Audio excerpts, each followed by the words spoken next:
So creepy. What's going on, everyone? It's Mike, the owner of Formal Fitness Training. Welcome to another edition of Coffee with a Trainer, or in this case, Coffee with a Coach. I'm here with the one and only Allie Gilbert / Allie Weingroff in just a couple weeks here. Allie is someone I consider a friend. I also look at her as a coach and, more importantly, as a mentor. I found Allie at a Perform Better conference 4 or 5 years ago. And ever since I had the conversation going with her, I slid into her DMs. I'm like, hey, you're awesome. I really enjoyed your talk. And, you know, we've been keeping the conversation going ever since. Allie, what's going on? Dude, I can't, was that really 4 or 5 years ago? Oh my God, all the years blur into one. Yeah, it's crazy.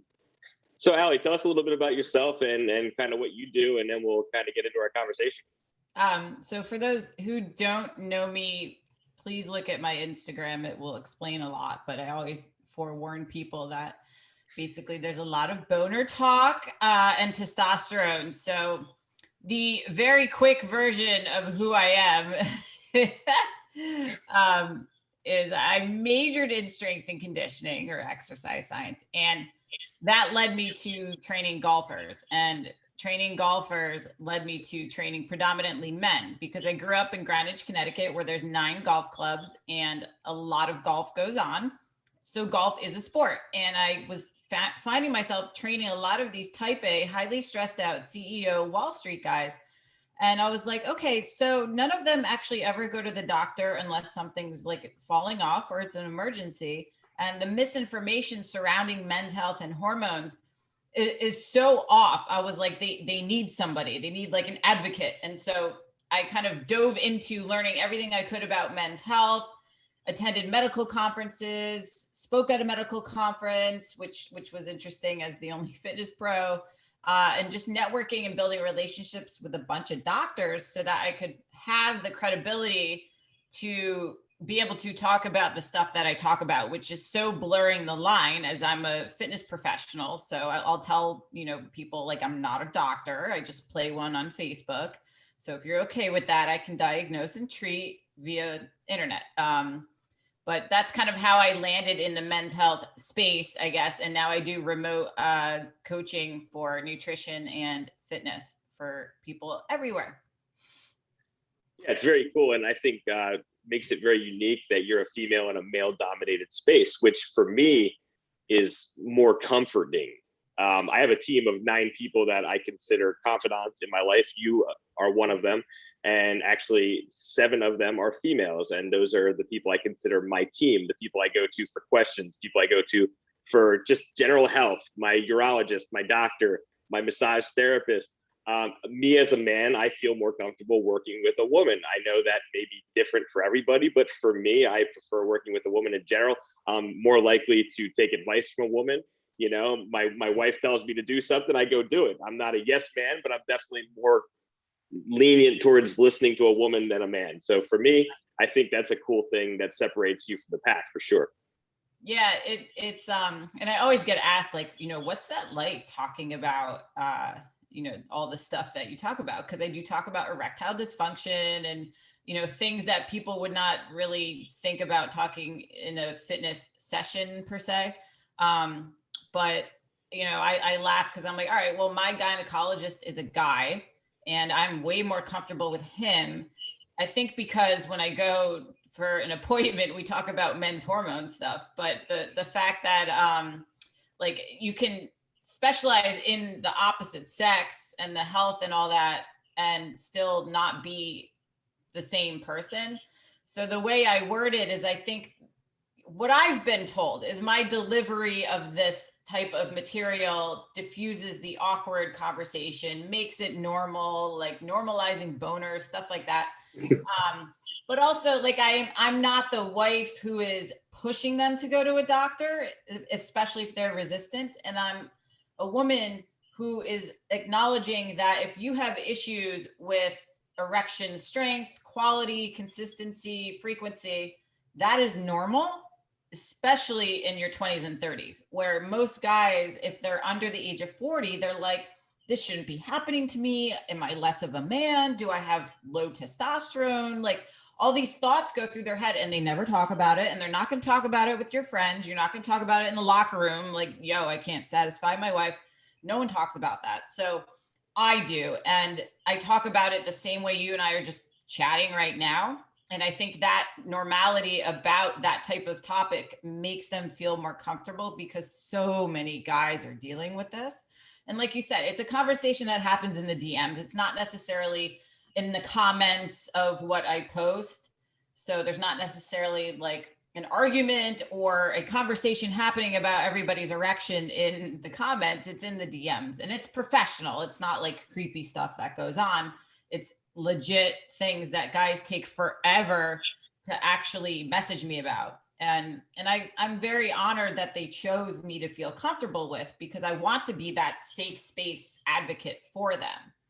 So but that's like, you know, when people say, is it weird being a female? I'm like, I don't know. I find it easier to talk about this stuff than the women's health stuff, I guess, because we women are so complicated. But I have an older brother.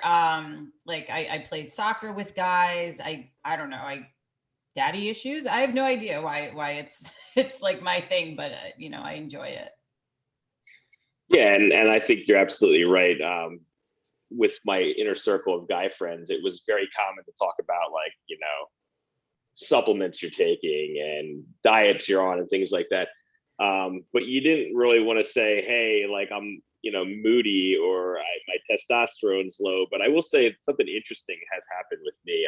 I came out like 2 months ago on my podcast telling everyone, hey, I'm on TRT, because I want people to know that it's not uncommon. People that you look at and you think, oh, there's no way they have health issues, sometimes do.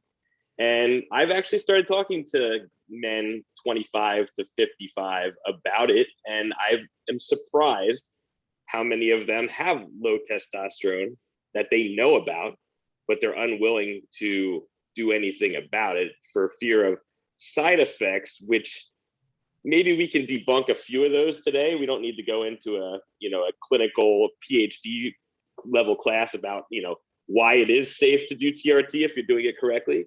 But why do you think it's so hard for men to ask for help? And why is there so much spewed information out there for people saying, like, oh my God, you're going to have prostate cancer automatically if you go on TRT? So naturally, men, it's not in your DNA to ask for help like that. And I think the running joke is like men asking for directions, right? Men are problem solvers by nature. So you guys want to be able to solve things on your own. So you're less likely to ask for help, especially surrounding a topic that is taboo and sensitive, and you're not sure how to navigate it. So that's why the conversation is not as normal as it is with women. Like, women are very social. So they'll be like, yo, like, my period is awful. Like, who do you see for a doctor? Blah, blah, blah. Women talk about it, and they talk about it in social groups, and it's like any other conversation. Obviously, we've covered that men are pretty much the opposite. So to like kind of put it in a very basic framework, the reason why testosterone replacement therapy is so like mystery oriented, it's Friday, so my words are probably not at the caliber I'd like them to be, but the reason why guys shy away from it is it's been pegged as this demonized substance that is similar to doing steroids. And yes, it's a steroid hormone. However, I always say I have so many clients on TRT, and if you look at them, you would not guess, because you see a bodybuilder, an IFBB pro, they're gigantic, and people would be like, I don't want to look like that. Okay, slow your roll. Like, if you go on TRT, you're not going to look like that. Trust me. I have clients who are trying to look like that even. It takes years, and there's a lot of chemistry on the side you have to be injecting in addition to your therapeutic dose of testosterone. It is one of the safest compounds. And it's similar to if someone goes on thyroid hormone. So many people are on thyroid hormone. You're replacing a hormone your body's not making. How is that different than testosterone replacement? It's not cheating. because you literally don't have that hormone. And a lot of guys will be like, all right, but it's for life. I don't know if I want to do this for life. And I say, okay, I can completely understand that. However, think about how, a time that you felt your best and your body was like awesome, recovered really well. You had all the energy in the world. You had the highest sex drive. You had the best mood, best focused, everything. If we brought you back to that, would you want to go backwards? And they're like, no. And I said, that's usually what happens when you go on testosterone replacement is you're never going to want to come off. And they say, well, I'm not going to produce any of my own, but you're not anyway. And if you do everything you can, eat right, train, sleep, handle all the lifestyle stuff, it is still inevitable that most men will end up on testosterone replacement because they cannot beat the environmental factors that are causing a lot of this. And we can get into that later, but the scariest myths are the heart attacks and the cancers. And those types of myths have been all refuted, upended. I have all the literature.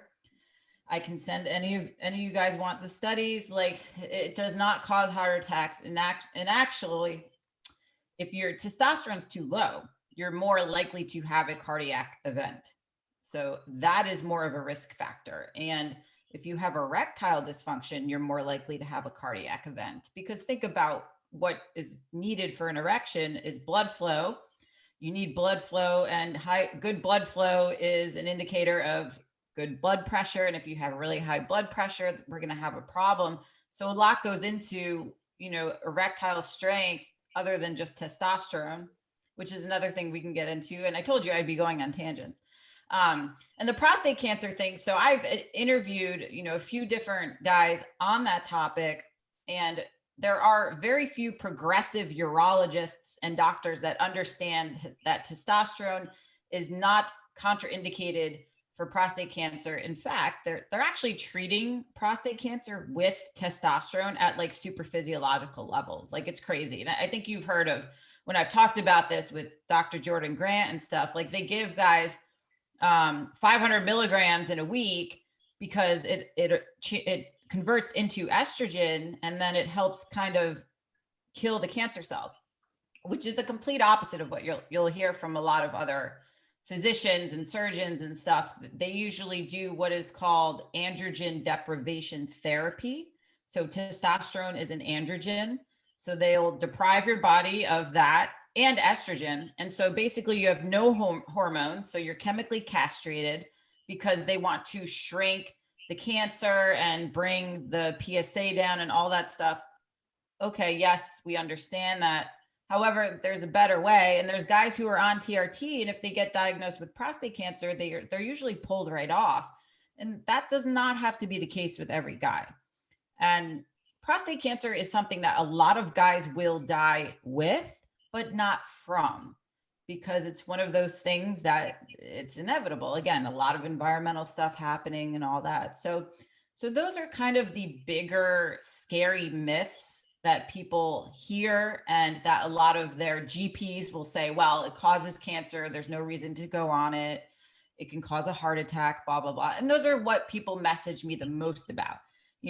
My doctor says that, if I have heart disease in my family, I shouldn't go on testosterone. And I'm like, oh no, it's like actually quite the opposite. So being able to have a network of physicians that understand all the benefits and understand the literature as to why those scary myths are not true is so useful, because then I can direct guys to the right person, because it's always like a headbutting thing with their GP or their endo, or somebody who does not understand what actually goes on with hormone replacement. And nor do they have to. I don't blame a lot of these doctors, because they don't have time to go home and read the latest literature on hormones if you're an endocrinologist dealing with mostly diabetes and some other stuff. But don't scare people if you don't know something about something fully. So that's my spiel. Yeah, absolutely. And I know there was a doctor that once said that if you live long enough, eventually you're going to get prostate cancer. And as we live older and longer lives, that is just inevitable. But I mean, correct me if I'm wrong, but to my knowledge, the dose is what really could produce a negative side effect in the long run. So if you're doing bodybuilding doses of testosterone, say 1,000 milligrams per injection 4 times a week or twice a week, instead of, therapeutic dose of like 75 to 150 milligrams a week, that's where some of the side effects you hear that could potentially happen. It's if you're doing those super high doses. Right. And usually guys who are doing super physiological doses like that are taking other compounds that are causing other problems. So when you take that high a dose, say you're doing it for bodybuilding, you're usually coupling that with other things that cause liver issues and, are very, very harsh on the body, can increase your blood pressure and stuff like that. But testosterone replacement dose, very, very mild. And there's really no side effects other than feeling stronger, having rock hard boners, I don't know, sleeping better. I mean, it's like one of the most used pharmaceuticals for diabetes. Like it can actually help reverse diabetes. But yeah, if you're taking too much of anything, obviously you're going to feel weird. And there are guys who like, they start at a certain dose, and then if they increase it too much, they don't feel as good as if they are on a lower dose. So, but it's not scary and detrimental if it's still therapeutic. Like the high end of a therapeutic TRT dose would be like 350 to 400 milligrams. Legally, doctors can only prescribe 400 milligrams a week legally. So it's very rare are guys in the 300s even. It's mostly, like you said, around the 100s to 200s. And so anything beyond that, if they need that, like if they feel better on that, cool. But usually, yeah, some guys won't feel as great on those really high doses, and they have no business being there unless they're trying to do something for like a physique stage or whatever. Perfect. Yeah, I think that answers a lot of questions for a lot of people. Let's talk about the environmental factors a little bit. Prior to, meeting you, I knew don't drink plastic bottles that are left in the sun and things like that because the BPA through zinc that is included in the plastics, there's like 15 of them. It's not just BPA. People think the other ones besides BPA are safe. There's no study saying that any plastic is safe. So plastic bags, plastic bottles, plastic frozen vegetables. You stick your frozen vegetables in the plastic bag in the microwave. Like, no, that's a no-no. The liner of your soups is estrogenic. Your meats, your fishes can be estrogenic. So how do we navigate the crazy world that we live in without going broke to try and avoid plastic? I mean, my big thing is aluminum water bottle. That's one of my biggest things, and not using plastic bottles. It's so funny because like, depending on my audience, when I talk about this in lectures, there's a certain number of slides I will add and things that I'll talk about. And if I know they're going to be overwhelmed by this craziness, then I'll only talk about a few things, because it can really go down a deep rabbit hole where you're like, really, like I need to avoid this.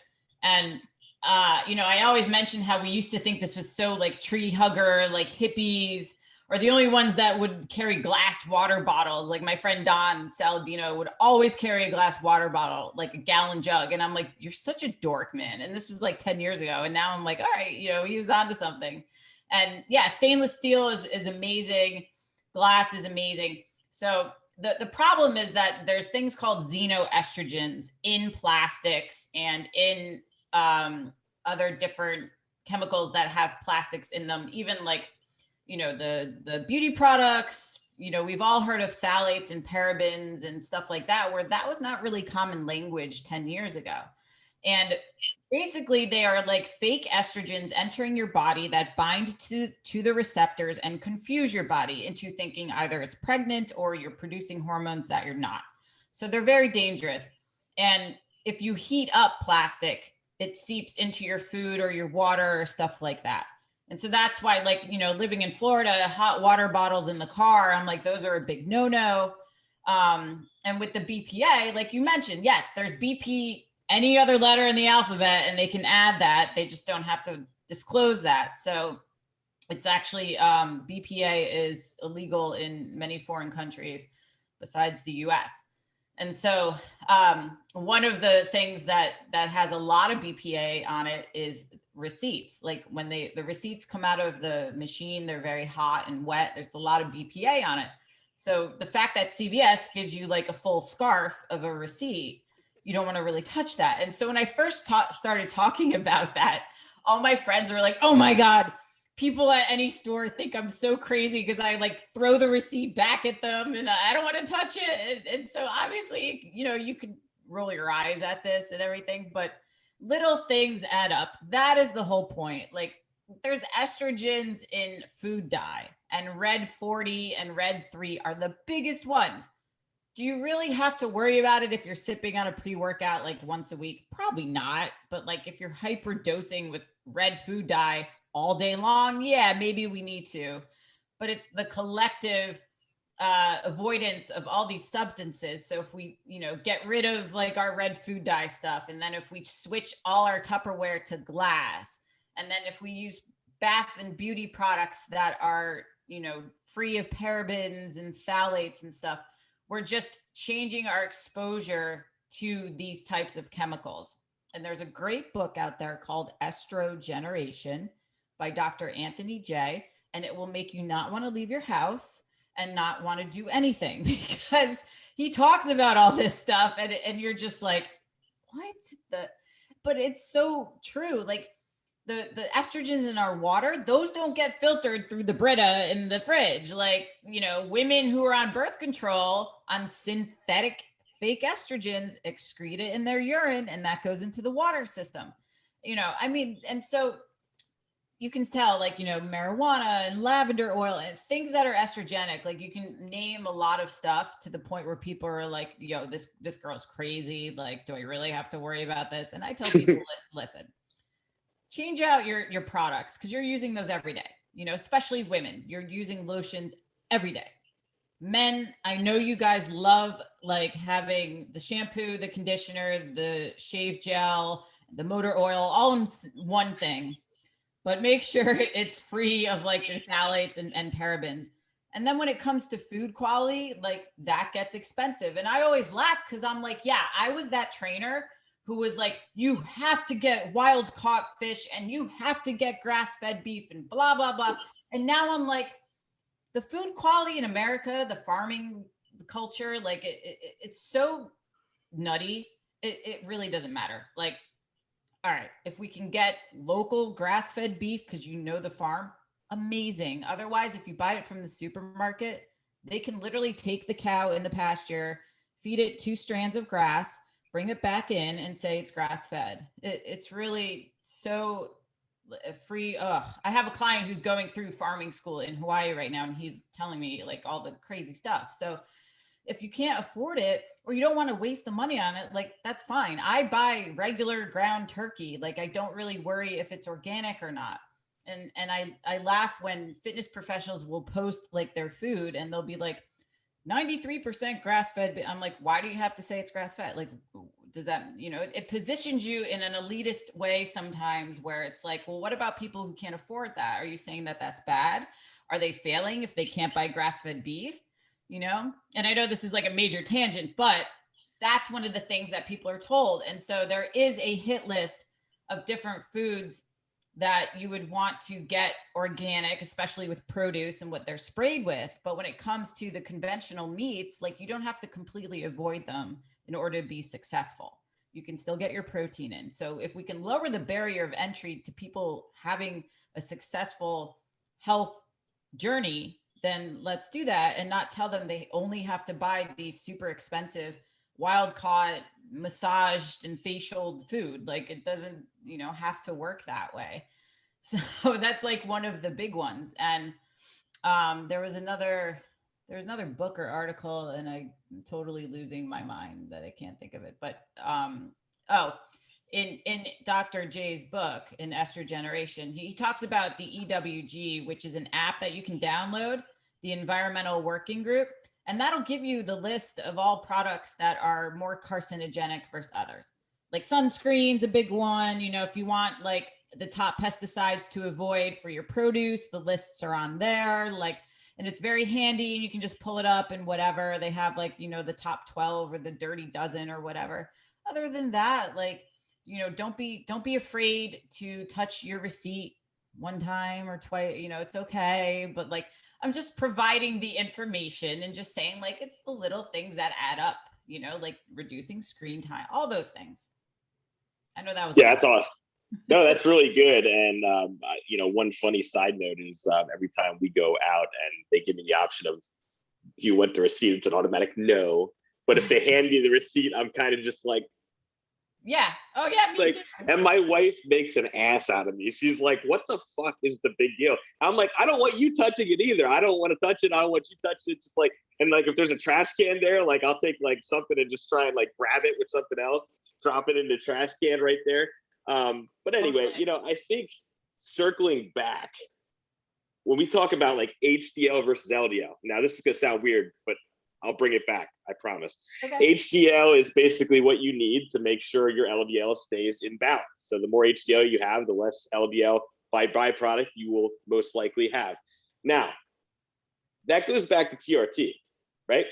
Mm-hmm. All the estrogenics, or TOT, depending on who you talk to, but all the estrogenic stuff that is being implemented into our life, if we're at a low, under 300 milligram testosterone level, and we bring that up to like 900, somewhere in that ballpark, to a healthier level, that cancels out a lot of the estrogenic problems, correct? Yes and no. So there's different, like there's estrogen, you know, let me back up. Men produce estrogen and testosterone, women also. Men have some progesterone, women have a little bit more. So not each hormone is present in both sexes. Men produce estrogen at a much lower rate. The problem with the xenoestrogens is I guess you can label it like the bad estrogens.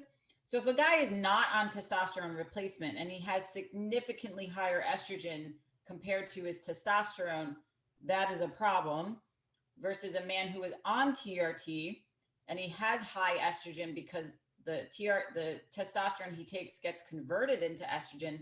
That is not a problem because it's not being created through environmental issues. So to a degree, it does kind of mitigate any of the issues that they would have if they were not on testosterone replacement. But it's not like, hey, I can just slather myself in BPA all day. Like they're still carcinogenic and change things at a deeper level than we really have to talk about. So I wouldn't say you're bulletproof, but I would say that it does help because now you have more of a balance of your hormones, and then you're less likely to, I don't want to say fall victim, but like you're less likely to have as many issues, but it's still something that you're going to want to avoid because it overall, from an optimal health standpoint, that's going to make you the most bulletproof, is to be avoiding all of that stuff. We can't avoid it altogether.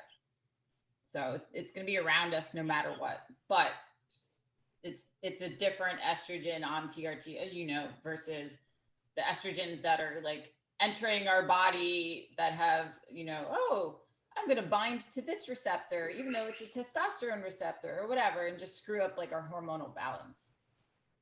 Yeah. So optimizing your testosterone is beneficial, but don't forget about the small stuff. Make sure you're constantly, you know, making those small changes to try and rid yourself of the environmental factors. Yeah, and it's not like something you're gonna be able to measure, you know, like if you get rid of glass, like you can do labs for BPA and all that stuff. It gets expensive, and it's like, all right, well, what is that going to do for you if you see that it went down? It's not like you're going to change anything. You're just going to continue to do the right thing and kind of avoid mass exposure to a lot of these things. You know, so if we just do, like, it literally does not, like, think of it as an investment. Like you throw out all your plastic Tupperware, the glass stuff lasts forever. You can let it heat up. You can leave it in the car. You can do whatever the hell you want with it. And you can pack tons of different things. You can use it for storage. You're always going to have it. So it kind of like negates the expense that you would have continuing to buy more and more of the plastic Tupperware, especially as we all lose the tops and we can't find them and we need more. It happens to everybody, but you know what I'm saying? So like that, and then I like again, the products that if you change them out because you're using them on your body every single day, cool. I'm not saying go buy a Prius. I'm just saying like change a couple things. You'll put yourself in a better position to be more resilient to what is happening to you as you get older. Definitely. And I'll just say quickly that aluminum shaker bottles are very important too. Allie actually taught me this. But yeah, you guys have 15 plastic shaker bottles at home, and you take them, you throw them in your car, they heat up while you're in the gym. You come out, you drink your shake. That's, probably loaded with some extra estrogen. Now the aluminum one's a little more expensive, but again, you buy two that are $40, that's $80. You never have to buy a shaker again, as long as you don't throw it on the ground, which I've done. I mean, the ones that I have, so these are actually, AllieGilbert.com, my old website, whatever. But these are stainless steel, and these are blender bottle, which are the top like plastic shaker company. My coffee is in a plastic Tervis, but I only drink cold brew, so I'm never putting hot liquids in here. But I use these quite often. However, because I don't put hot stuff in it, I don't really think of it as a problem. Would it be better if I put that in there? Sure, but we collect these Tervises. And so we have a lot of them from like Disney and Jurassic Park and stuff. But, like you said, it's a single investment and then you're just better off, and they last so long. Like these, I mean, wholesale, I think it was like 12 or $14. So I think retail, they're like what, $20, $22. So it's not that crazy compared to continuing to buy tons of plastic. And trust me, I've got like 50. We threw out so many when we moved. Like it's just, they're fun. They're definitely fun, but use them for things that, don't pour like hot soup or hot coffee in them, because again, it's not tangible. You're not going to see or feel or anything, but trust me, in the long run, you're going to be better off. So the most important question is, I have the exact same shaker, but it has the Incredible Hawk on it. So who would win, the Allie Gilbert Gorilla or the Incredible Hawk in a fight?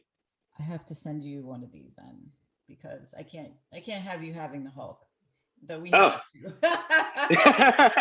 Okay, so you're going with the Gorilla? Yes. See, and this is funny because I don't know if you've heard this speech though.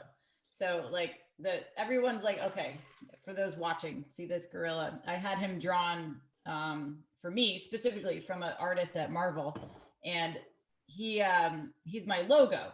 And the reason he's my logo is because usually what is used for men is the eggplant as a representation of men's health, or the anatomical part associated with a man. And I'm like, yo, I don't think you guys deserve the representation of a purple vegetable. I think a silverback is way more cool and much more representative of what you're kind of aspiring to be in the gym. So that's how that got created. And actually, a funny story is I was trying to get the guy to write the right face on him, because he couldn't be too angry, but he couldn't be too like friendly. And he kept coming back with different variations. And I was like, I need like charmingly arrogant. And I sent him a picture of my husband, Charlie, and he nailed it. And so that's Charlie's expression on my gorilla. Love it. Yeah. For those who don't know, it would be like, what? But if you know Charlie, it makes sense. Yeah, Charlie Weingroff, definitely worth looking up to my following. He has countless amazing pieces of information out there on rehab. He's a physical therapist, but he does things a little bit differently than what you're used to. So definitely check him out. But yeah, silverback gorillas, they leg press like 20 times their body weight and something like that. And like bench press 5 times their body weight if you actually threw one of them on a bench press, which would be really cool to see. I think you could probably train them to do it if you had the time. PETA would be all over that. I would love to. There's like, when is this coming out? Tonight? Yeah, I'll be putting it out probably by 5. Okay. So stay tuned. If you follow me after this, you guys will see in a few weeks that there's gorillas in the wedding. Like I got different decorations and stuff. Like, you know, we're kind of all in on that. But like when I go see them at Disney and everything, I'm like, damn, these guys are like legit. They just swipe at a tree and everything kind of comes off of it. But yeah, they're definitely strong. So it's just a fun story to break the ice in the beginning of my lectures, because I'm like, so I'm guessing you're probably like, why does this chick have a gorilla as her logo? And then I go into the whole eggplant spiel, and I have a picture of two eggplants fighting and then two gorillas fighting, and I'm like, yeah, this is more sexy. Yeah, I'm glad you guys are finally able to do it. I know you had it disrupted a couple times due to COVID. Four times we moved it. Yeah, and if you guys been legally married for a year and a half, and I'm like, this is how it is. Like most people getting married, quote, married this year, are legally married already. So. Oh, that's true. Yeah, didn't even really think about that. Yeah, Allie did 3. Well, I guess it's 4 now. Separate preps to look your best for your wedding. And I know I was in the best shape of my life. I did carb cycling, went from 235 pounds to 197 pounds for my wedding back in 2014. Wow. And that's like one of the biggest motivators you could ever have, is to get in shape for your wedding. Or some people want to get in shape for their grandkids because they want to see them grow up and things like that. But how do we channel that? How do we put that in a crystal ball? And how do we get people to be willing to do that all the time and just say, hey, here's my goal? Because I wanted to talk about, like, you're a big advocate of slow versus fast, which so am I. I have a 350-pound woman right now who perceivably you would say it's fast. She dropped 50 pounds in 4 months, but that pace is not going to keep up. I told her, you need to be with me for about 3 years if you want to get to your ideal weight. And she's super motivated, but the weight doesn't even matter. She could hardly walk when I met her, and now she's doing steps. So just in that short period of time, she's now doing steps. So I really wanted to dive into a rabbit hole of, you know, the small changes versus literally throwing the kitchen sink all at once. Because I see so many people, they're like, I'm going to be perfect, Allie and Mike, for 2 weeks. And then I'm going to do the smorgasbord for 2 weeks. And then they're just going to stop exercising because they did their 21-day fix or whatever the heck they call it. They're like, oh, I lost 18 pounds. You talk about the before, after. So whatever tangent you want to take out of that, go for it. Yeah, I did a post on it 2 days ago. So it was really, if you had to choose, option A would be you can lose 20 pounds in 6 weeks, but eventually you would put 30 back on. Or option B would be 20 pounds in a year, but you keep it off forever. And it seems highly logical to choose B, but most people choose A. And then they end up coming to, I get a lot of people, I don't know about you, but I got a lot of people that go through those transformations and then they end up messed up and then they come to me. So I'm kind of fixing them.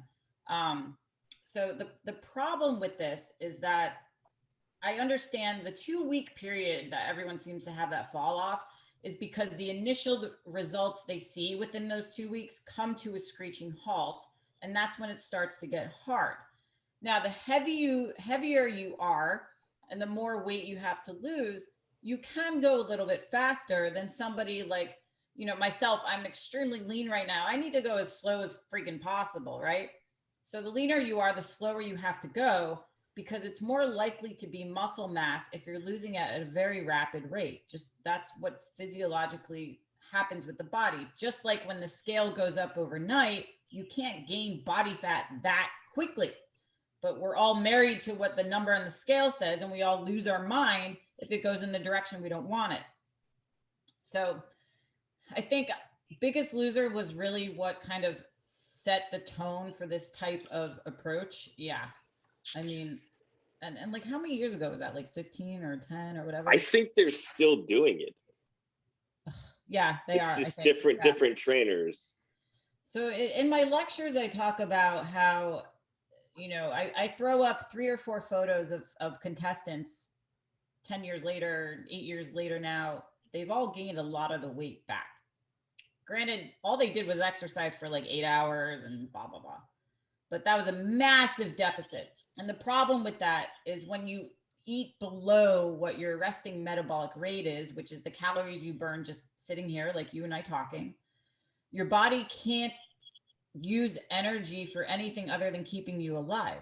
So building muscle tissue is not a priority. Your sex drive is not a priority. Menstrual cycle, erection, not a priority. Because all the calories you're giving it, it's like, oh my God, I need to push this to the organs and the brain and just keep this person living.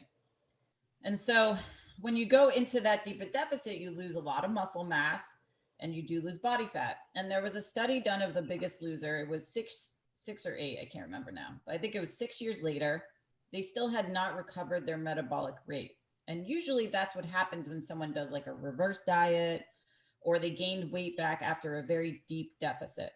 6 years later, they still had not recovered it. And usually that's recovered when you reconcile the lean body mass and the body fat that you lost. So they had piled on body fat and they still hadn't recovered it because their body was just so damaged. Now, that being said, pendulum swings quite far in the fitness industry. And we went from starvation, dieting, very strict mindset to now we are anti-diet. You don't really have to give up the food you love, blah, blah, blah, blah. I think there's like a middle ground where you have to be uncomfortable for a while. You have to be hungry and you have to actually be lower calorie for a period of time. But the problem is too many people are doing that for months on end. You're not going to get metabolically damaged, which is a word that gets thrown around, but I'm going to use it because people resonate with it. You're not going to damage yourself if you're dieting at like 3 weeks at a time. That's not going to be a problem. It's supposed to get hard. You're supposed to be hungry. You're supposed to be tired. You're supposed to not feel your best. But then you bring your calories up and we cycle the calories so that your body doesn't go through this deprivation for 6, 7, 8, 9 months, because then we enter into a state where we have an energy deficiency. And that's when kind of the alarm bells go off, hair falls out, people just feel like death. Like, I don't know about you, but people don't sign up with me to say, hey, I want to be hypothyroid and lose all my hair and my sex drive. Never heard that from a client in my life. Nope. So the way to mitigate that is we can lower your calories, but we don't have to lower all of them. So, when I have people enter a deficit, I have a lot of people who are not overweight, but they have maybe 5 to 10 pounds of fat to lose. We enter a minor deficit, 10 to 15%. And then if stuff isn't happening for a while, we go another 10 or 15%. We don't go straight to 30 or 40%, which a lot of coaches are doing. That will get the weight off you very quickly, but then there's no plan for after that weight comes off. And they don't really know how to handle the physiological ramifications from doing something that quick. And so when you rebound, your body rebounds harsh. And if you do that over and over and over again, over time, it's much harder for you to actually lose body fat in a successful way because you're kind of operating on regular fuel versus premium. And when you operate at premium, you can eat a lot more. When you operate at regular, you can't. And that's why you have to eat less and less and less in order to see results. So what we can do is build your calories back up. You might have to gain weight a little bit. And a lot of people are scared of this. And I went through it personally because I thought I was like this anomaly that could not have carbohydrates at the level I wanted to. And I'm special flour and blah, blah, blah. And my coach, Luke, he put me at like 2,500 calories. I gained 6 pounds, which on 5'3" to me felt like 60. I was miserable. I hated my life. Like, I'm going to show these photos too eventually, but it made my body respond so much better. I have not looked like this ever in my life. And I'll be 40 in October. Ever. Like, it's crazy. And I don't have to really struggle. Like, I struggle, but I don't have to really die to lose the body fat. Like, yeah, we have periods of very low calories, but it's not sub 1,000, which a lot of women have to do to get to look the way they want. And so if you just spend time eating what your body needs get it operating at a level where, all right, we're using premium fuel, we're burning through the fuel. Then you're in a position to where you do go into a diet. The calories you eat in your diet were what you would eat to put on weight before. So you're not eating such little amount of calories. You're actually eating calories where you're like, oh my God, like I'm losing fat and I'm eating more than I ever thought. And that's where we want to get people into a position of being able to do. But it's so hard to explain that. Like you can see I'm struggling to kind of simplify it, even though I've done this 5 billion times. Like this is the simple version, but because I know there's non-coaches listening too. It's one of those things where, like, if I could show you what's happening in your body as we're making all these physiological changes, you would be more likely to be able to stick through it. And the part of sticking through it is like when it gets hard, everyone wants to quit. And part of the reason I charge a significant fee for my coaching is because of that investment. People take it a lot more seriously because they really want to change. If I pay $5 a month for a training program or whatever, like I'm not going to pay that much attention to it. But if you take your health seriously and you're significantly investing, you're going to do what your coach tells you. And I will reiterate, do what your coach tells you. Because there's times even I was like, I know better. I know my body better. Like, I don't have to take this so seriously. I really got my shit together this year. And I've been with my coach for 3 years. And he's like, well, finally, it took us like 3 years to get you to actually be consistent with your nutrition. Because I would be like, oh, I'm eating too much. I have to lower my calories. And my calories were so under what he wanted me at for so long. And he's like, can you please get it together? So we fall like prey to that too. Like coaches are not immune to screwing things up. And, you know, so I've been through this, and everyone sees the product now and they want what I'm going through right now, but they don't see what I went through to get here, which is literally 3 years. It could have been shorter had I listened to him from the get-go, but it's 3 years of building my calories up, bringing them down a little bit, building them up, bringing them down a little bit. And it's that over and over and over. And it's that consistency that will get you to where you want to be versus blasting your body with a calorie deficit to where you're miserable, you're hungry, your energy is crazy, your cravings are through the roof, you feel awful, and then you put the weight back on. And it's so discouraging because it's like this cycle of over and over and over again. You don't have to go through that, I promise. I feel like I'm like preaching. You don't have to do it. Well, I love all of those points, you know, and I don't think people realize what we see in a week's time. I have a million examples I could go into, but the biggest thing I could say for simplification purposes is try and avoid those empty calories, because I found, and I'm talking in terms of drinks, like primarily. And I love craft beer, and I have to do a lot of cardio sometimes. Like, and I don't like doing cardio, but I'm like, okay, if I'm gonna have 3 beers this weekend, I gotta, you know, get an extra 2 hours of walking in at some point to kind of balance it out just a little bit. But I've had people come to me, and their diet says 1,500 calories after they track for 4 days, and breakfast is a yogurt. Okay, whatever. Lunch is like a chicken Caesar salad. Again, okay, whatever. But then dinner, they're just like, you know, I had a piece of chicken and a half a cup of broccoli. And they're like, you know, okay, you're not eating horribly, but you're certainly not eating enough. But then you look a little bit further into that, 800 of those calories are coming from frappe lattes. Yeah. Example 2, had somebody coming to me eating a bodybuilding diet, which I consider. So it's like 3 eggs, 2 egg whites, cup of oatmeal breakfast, you know, 8 ounces of meat, 2 cups of vegetables 3 times a day, and a protein shake. So pretty damn good diet. And the guy's not losing weight. 6 months go by. I'm just like, you know, we're making tweaks here and there. We're increasing cardio, decreasing cardio, playing with this, that, the other thing. Find out the dude's drinking 5 margaritas every Thursday, Friday, and Saturday, not logging it.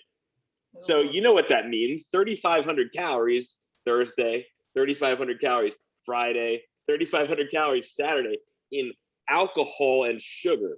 He's not telling me about. So we cut him back to 2 margaritas Thursday, Friday, Saturday.